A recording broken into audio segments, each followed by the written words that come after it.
You're listening to The Social Workers on WCDB Albany.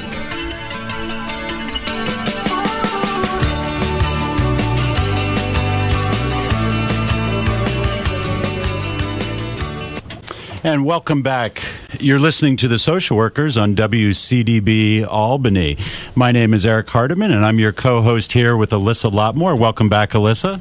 Hi, Eric. This is our last show of the 2017 year for the end of the semester, but we will be back in the spring. But we have an exciting guest before then. Today we have the editors of the A-to-Z Self-Care Handbook, and Eric will introduce our guests. So by telephone today, we have a special interview with Dr. Erlene Grise-Owens and Dr. Jay Miller. Let me tell you a little bit about them. Dr. Erlene Grise-Owens is a partner in the Wellness Group. This LLC provides evaluation, training, and consultation for organizational wellness and practitioner well-being. Dr. Grise-Owens is lead editor of the A-to-Z Self-Care Handbook for Social Workers and Other Helping Professionals. As a former faculty member and graduate program director, she and a small group of colleagues implemented an initiative to promote self-care as part of a social work education curriculum, something we also include in our social work curriculum here at the School of Social Welfare at the University at Albany.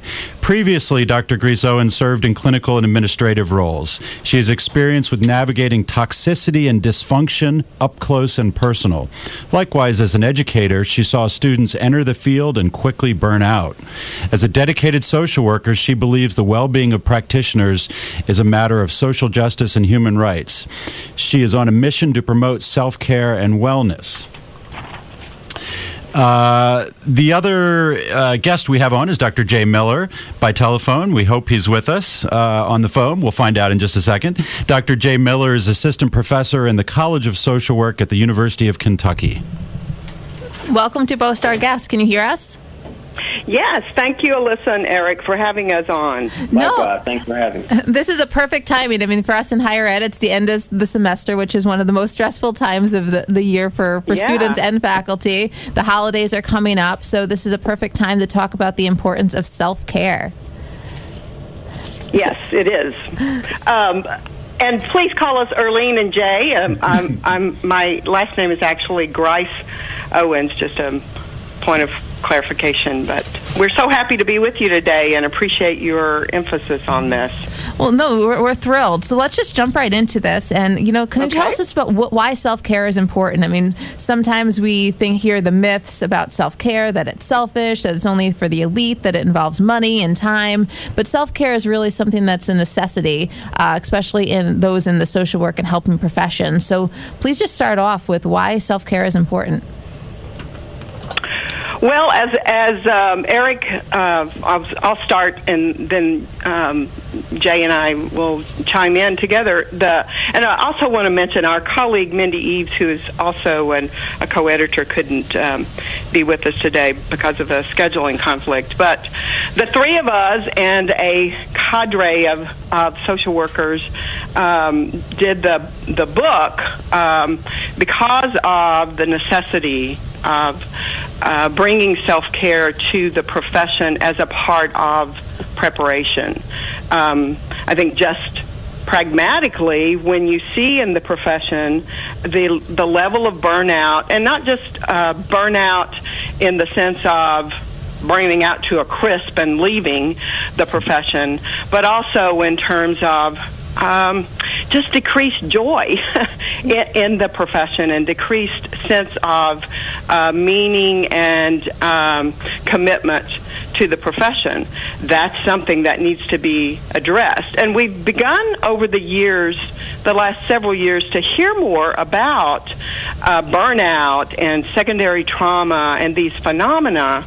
There's been much less attention and much less of, built around, so how do we address that? So we became committed to the idea and the focus of that being addressed as part of professional preparation.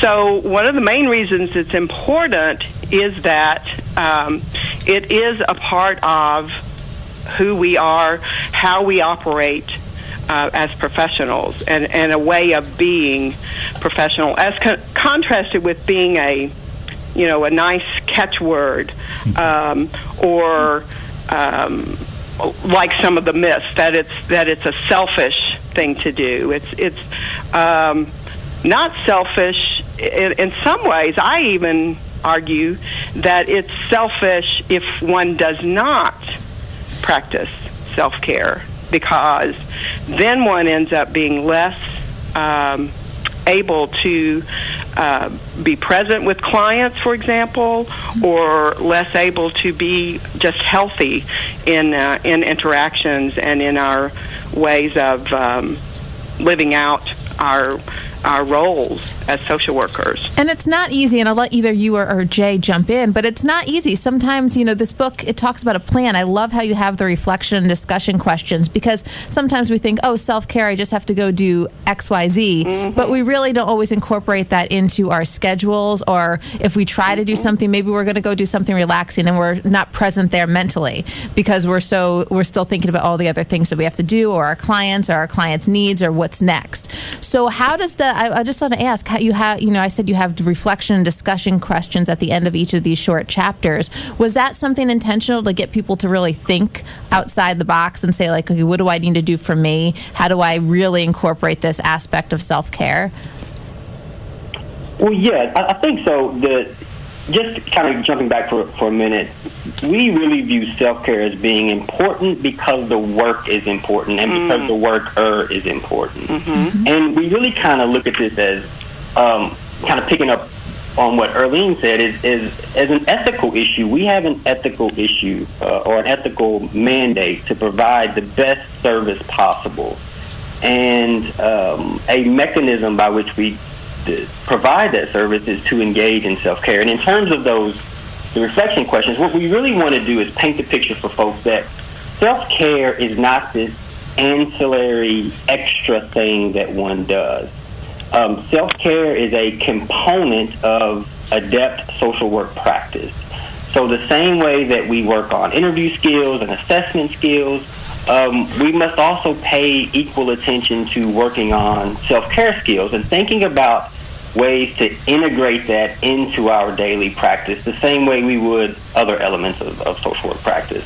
So what we try to do through those discussion and reflection questions is to get people to think about that and to think about practice in a different way. What does it mean to engage in self-care as part of a regular day at my job or day at the office? And hopefully, we think the first step for us, was simply kind of talking about some of our struggles and what self-care looks like, how to engage in it, how to integrate it, so that we really, now I think that we don't see it as something extra that one does. We see it as part of our integrated day, and we know that if we want to provide good services, no matter what context of social work you're working in, you must engage in self-care practice.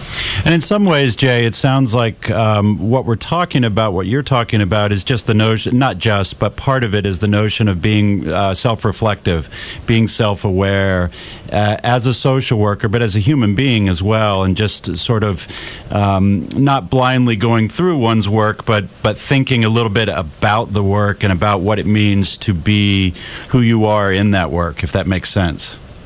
Absolutely. And I think one of the things Erlene and Mindy and I often talk about is within that reflection, or as a product of that reflection, is being intentional about self-care. Self-care is not something that's just going to happen. Just like learning assessment skills or learning interviewing skills are not just going to happen.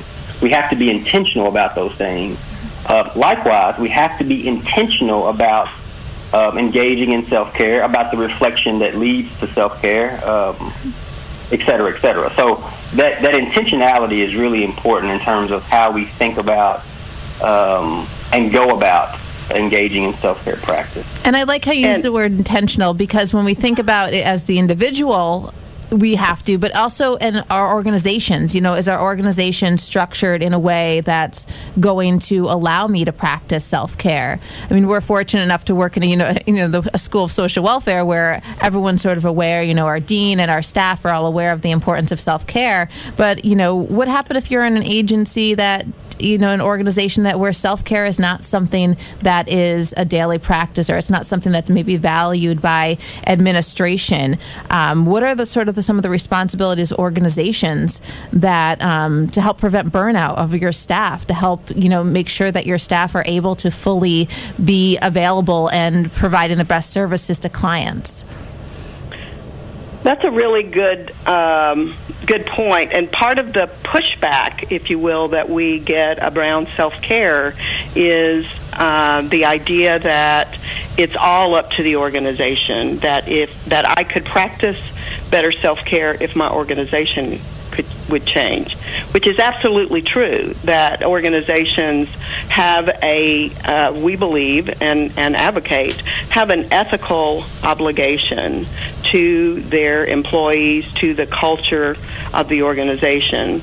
At the same time, we want to advocate, and part of what we talk about in the book and talk about in all of our work is that even if the organization doesn't change, one can focus on your individual self-care and make changes around that. And the book gives a myriad ways to do that.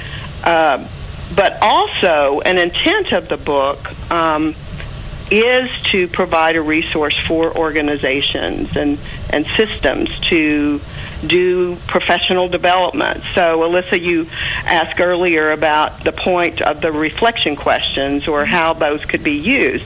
One way is through what we hope and what many schools have been doing is to adopt this book as a textbook, as part of class, as part of the field class or practice class or throughout the curriculum, and that the reflection questions help to dig deeper as a part of professional development.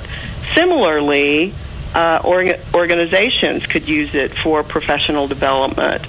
So definitely what we've seen happen too is that one person who becomes aware of what we just described of self-care being an ethical obligation, a skill to be developed, a part of professional culture.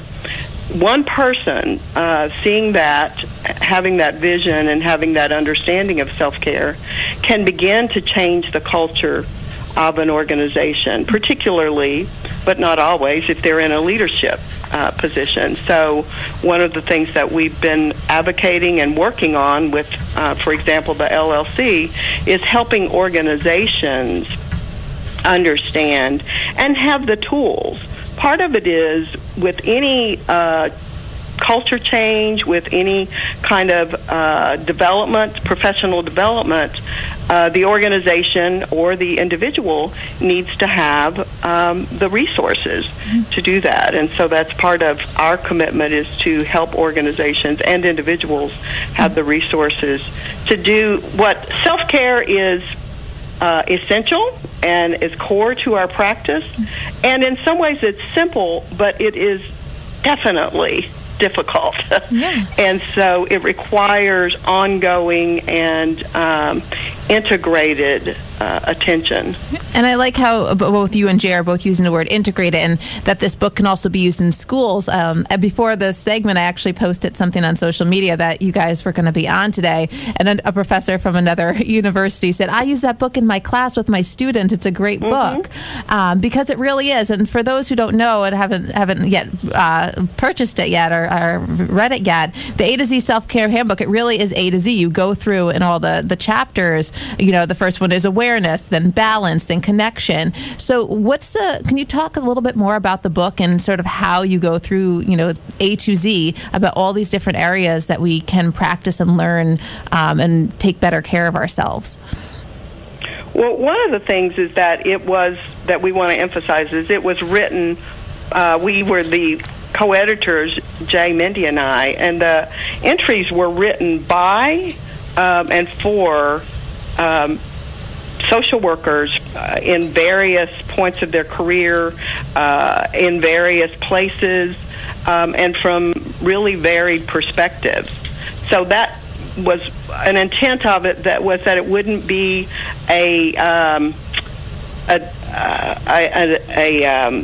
neutral tome, academic tome, but it would be something that would really be like sitting down with a colleague and talking about how can you, for example, practice mindfulness. M is mindfulness. How do you? O is organizational wellness.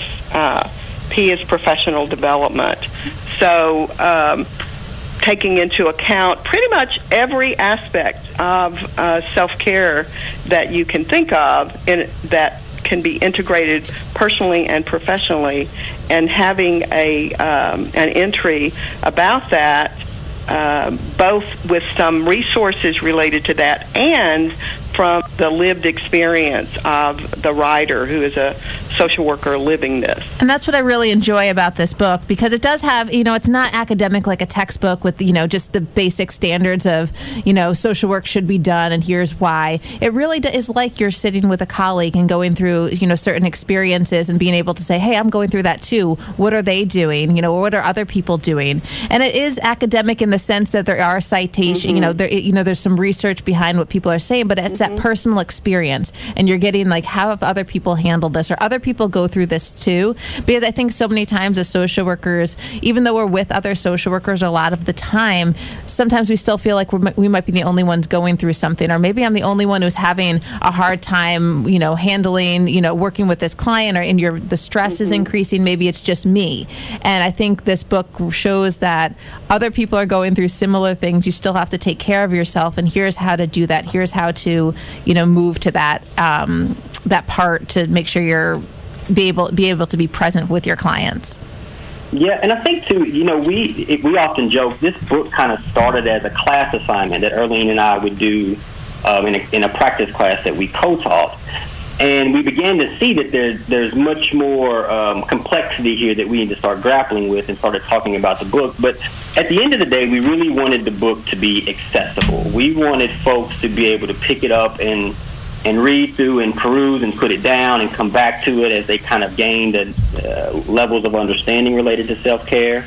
And there's an important point, I think, in what you're talking about in terms of folks kind of recognizing that this is not just a me issue, it's a broader professional issue, is that, and again, Erlene and Mindy and I are often surprised, is that I teach a self-care class now at the University of Kentucky in the College of Social Work, and it's a multidisciplinary class. So I have nursing students and education students, and we start to realize that this concept of self-care is not one that just impacts social work or that social workers are grappling with. There's a broader systemic element related to self-care, again, particularly for people in the helping professions, that it's been really interesting for us to kind of start to explore and learn about. While certainly pertinent to social work, it's not just a social work issue. Yeah. And I think it's really important for social workers to understand that sometimes there's isolation in thinking that I or that we are the only ones grappling with something, and that's certainly not the case. Yeah, that's a really good point, Jay. If you've just tuned in, you're listening to WCDB Albany. This is the Social Workers Live radio talk show.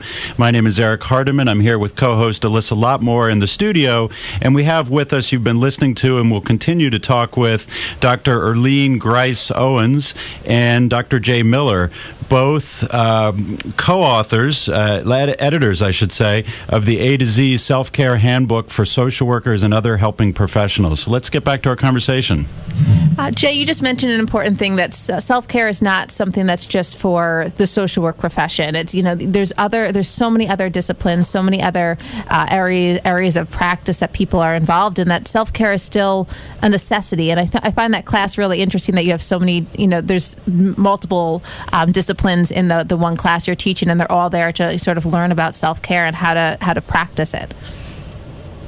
Yeah, and I think that the interesting thing about that is that the students can interact with folks in different disciplines and or professional schools, and the conversations that they have about strategies, about how they think about self-care, about ways that they can integrate self-care into their practice, they're often kind of mutually beneficial in the sense that someone from the College of Nursing and someone from the College of Social Work sitting down to have a conversation about self-care, you start to realize that there are certainly some universal dynamics associated with self-care, but that there are also some discipline-specific or individual strategies that people may employ to go about practicing self-care. So, I mean, you guys have both you've put together this book. What are some key takeaways about self-care? Some common mistakes, some accountability, lifestyle. What are some things that when we're thinking about self-care and somebody might be listening right now and saying, I know I'm stressed, or I know I work too much, or I know this is going on, but I don't even know where to start. I don't even know how to start this whole process of being able to really and truly engage in the self-care practice? Well, I think as we've said, this is a skill. And so first of all, approaching it like we as professionals know what is needed to develop a skill. And one of the things is to constantly have resources that will help us with that. Such as the book, such as I host or I coordinate an A-to-Z blog that comes out monthly, and I invite people, anyone who's interested, to contribute to it, because part of what we need to be doing is creating forums to be supporting one another. We talk about it in terms of shared struggle, strategies, and successes. So the more that we can help one another build that conversation. In terms of two really what to do today is simply to start with your own awareness in terms of what you're already doing or what you in a smart way, and we talk about that in the book of having what a smart plan in that it's specific, measurable, attainable, realistic, and time limited. One of the main mistakes that people make is not being smart in terms of how we perceive our self-care. For example, if I took Jay's self-care plan, it would be going to the gym several times a week. I joke that I don't even like people named Jim. Jim is not my thing. So, no offense to any Jims. You're a Jim.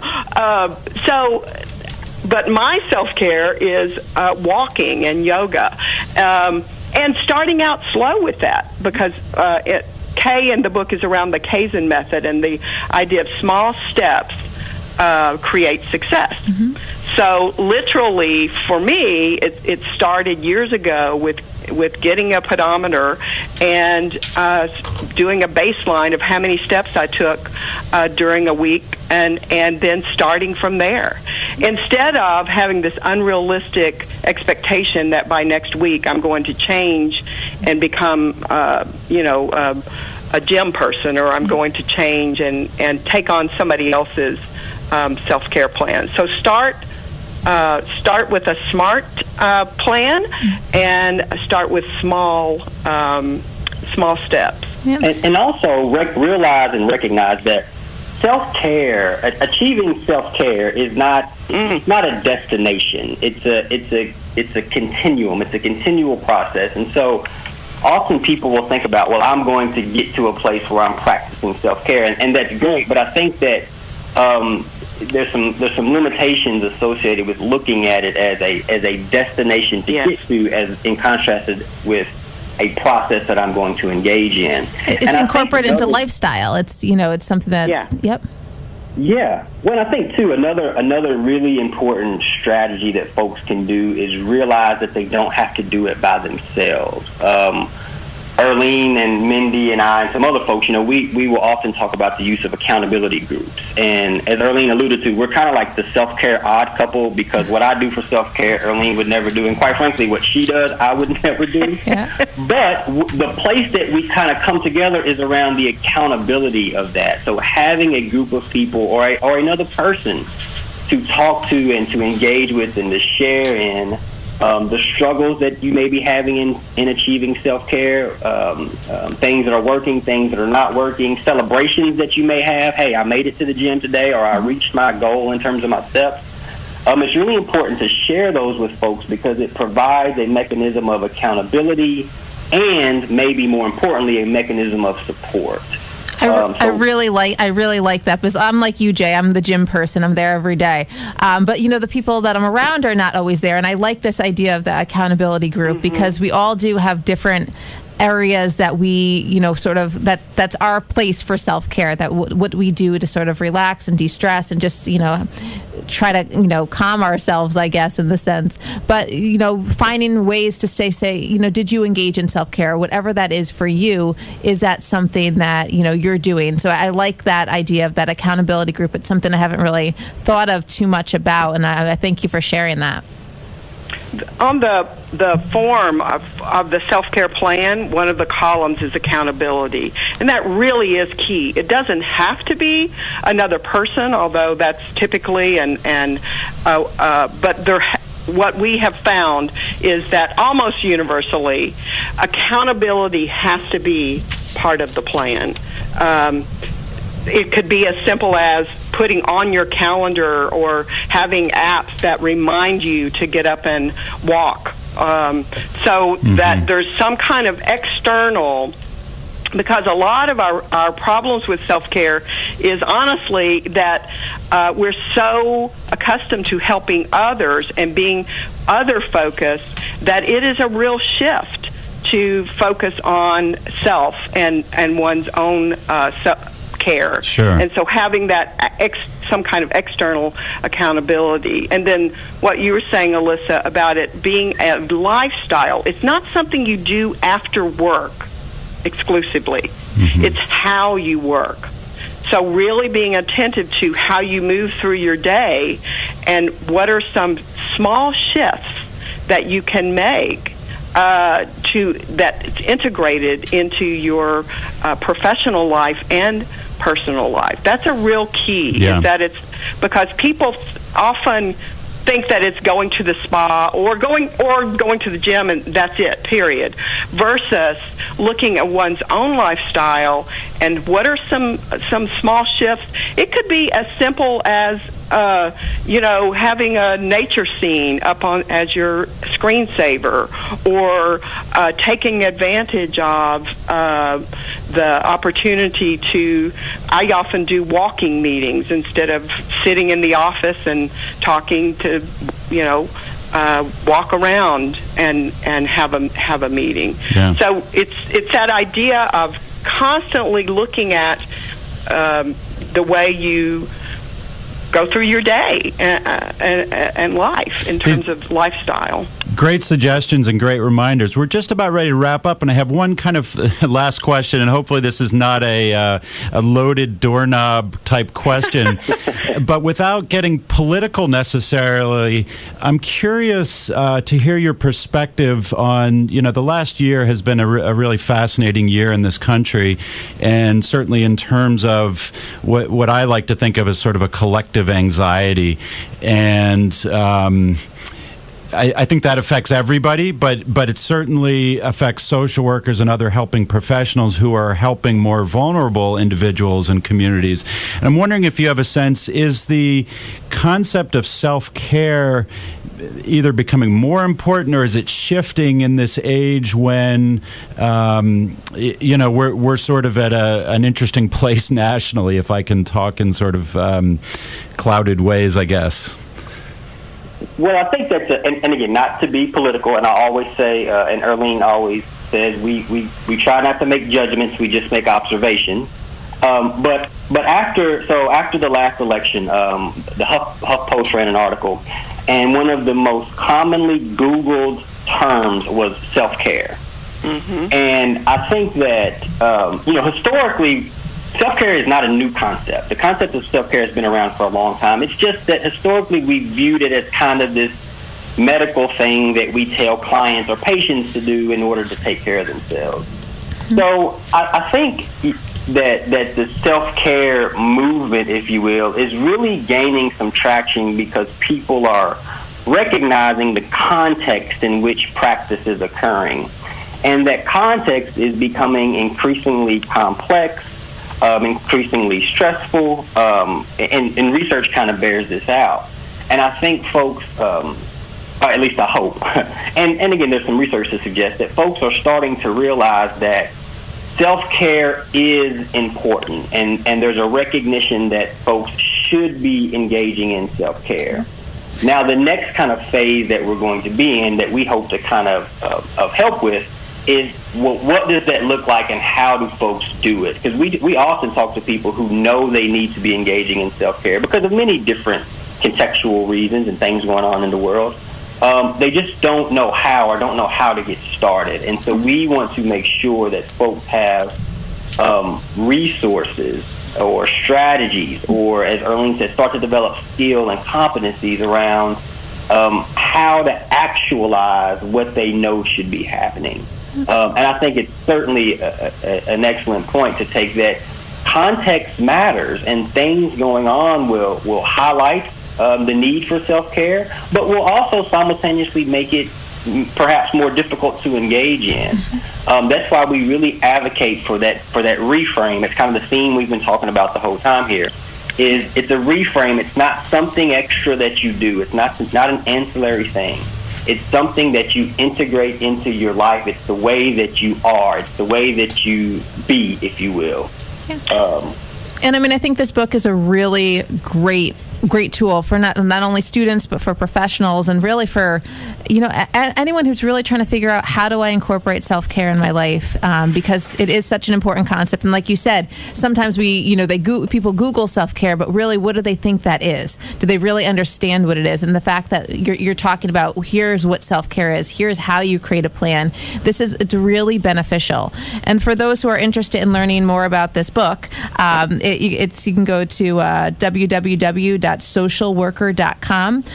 It's through the New Social Worker Press, and this book is available. And I was thankful that I got a copy since you were going to be on the show, because I've been reading it. It's also in our library at the university, so I'm very happy about that. So again, you've been listening to the Social Workers Live Radio Talk Show, and our guests have been Erlene Grise-Owens and Dr. J. Miller. Both Dr. Grise-Owens and Dr. Miller are co-editors, along with Mindy Eaves, of the A-to-Z Self-Care Handbook for Social Workers and Other Helping Professionals. We'd like to thank both of you for being on and for calling in today. Thank you very much for having us, Eric and Alyssa. It's always good to talk with you. Thank you for your emphasis on this, and take care. Seriously. Thank you so much. And for those who want to re-listen to this segment, or if you haven't missed it and want to, if you know somebody who's missed it and want to share it with them, this will be available on our website and our YouTube channel later today. We are at albany.edu/SSW. That takes us to the School of Social Welfare website for the University at Albany, and there's a link to our radio show, The Social Workers, on there. So we will be back next semester in the spring with a lot of new guests. We'll also be having some pre-recorded segments that I'll be working on over this winter intersession with a lot of from research from our PhD students here at the university. So I'm very excited for that. So other than that, Eric, I guess we'll be back in the spring. Thanks for listening. Stick around for music on WCDB Albany.